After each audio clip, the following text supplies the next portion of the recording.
to go out and remember for our game today or whenever we play. I'm going to go over, stack underneath out of bounds. You can see that we're nice and lined up here by the second hash mark, all right, from the block. And we're stacked up nice and high, shoulder to shoulder. What we're trying to do here is make it really tough for the defense to read where we're going. And this can be run versus a man or a zone. It doesn't matter. You just got to cut hard. And the first guy is going to stay put. The second guy is going to cut to the weak side block. The third guy is going to cut fast to the corner. The last guy is going to rub right off of the first guy's shoulder to the block. And then as the first man sees the back guy go past him, he's going to run backwards with his hands high, and he's going to get to about the free throw line, and he's going to cut hard weak side. So the one thing we need to make sure we do is if we're this second guy, we don't get the ball to the block here. We run this way to drag our defender out. All right, so that's stack underneath out of bounds, and I'll just be yelling out stack for that one. All right, let's go zone out of bounds or zone offense elbow. Okay, what should we do in elbow? I think we can run this versus a man-to-man as well. Let's throw in some defenders, possibly where they're going to be. It'll be something like this. Okay, we can run this versus a zone. We can run this versus a man. Let's try. We're playing Kimberly, and they play a man-to-man on us. I think we can run this. Our X4 is going to cut, and he's going to get the basketball right up here. Okay? I'm going to just put a little circle there for him. So this man's got the ball. As soon as he catches, he's got to turn and square up to the basket. Pivot, pivot, pivot. Look, look, look. The moment he turns, we're going to send our X2 guy to the corner. Likely the defender's going to go with something like that. All right? X4, you're going to be looking to hit the post up, which will be like our biggest guy, our best post player, X5, should try to face cut. He should try to Euro step this side and get a face cut right there.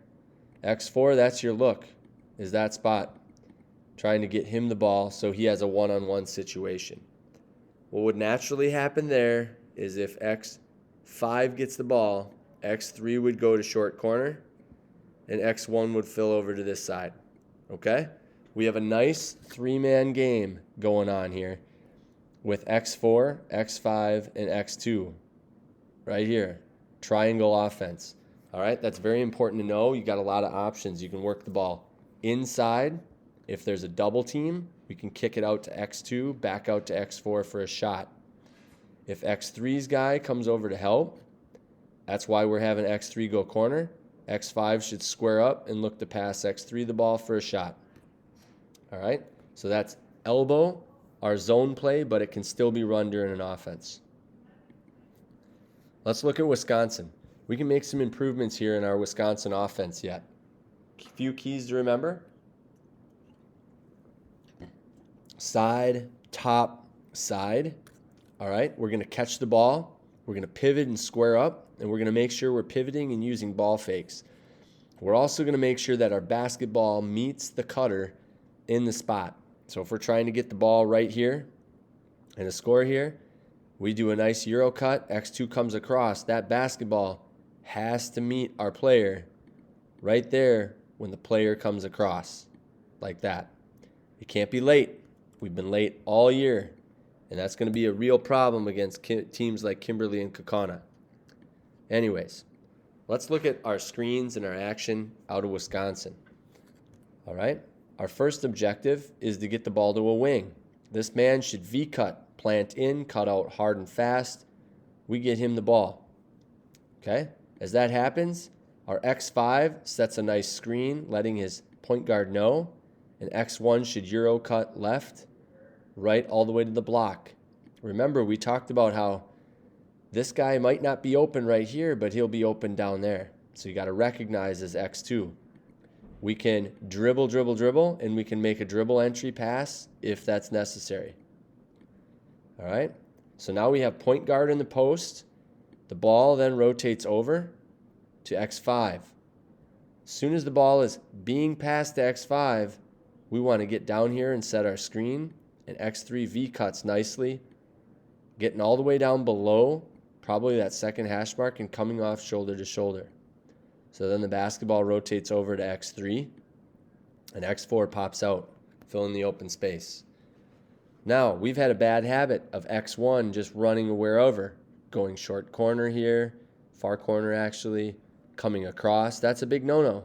We want to set our flex screen for our X2 player. So we set that pick. X2 likely goes underneath with his Euro step and all the way across. We're looking to get the ball here to here. If it's not there, X4 V cuts, steps out, and we pass left. Once it's in X4's hands, X2 needs to know that, hey, I need to screen up now. So this man screens up. X1, by the way, is popped out.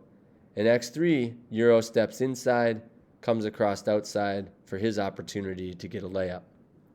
Okay? So there we're at, guys. We've moved the ball side, top, side. And if we know this guy doesn't get it, we throw it to X2. X5 and X1 have interchanged just like that. We throw it to X1, and as soon as X1 gets the ball, X3 sets his nice base flex screen, and X4 comes across.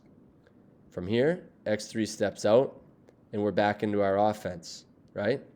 X5 would Euro V cut, we'd get him the ball, and we'd have our X4 setting the up screen for a potential layup. That's all I have for you, boys. Hopefully that makes sense. Let me know if you have any questions. Be ready to execute. You can do this.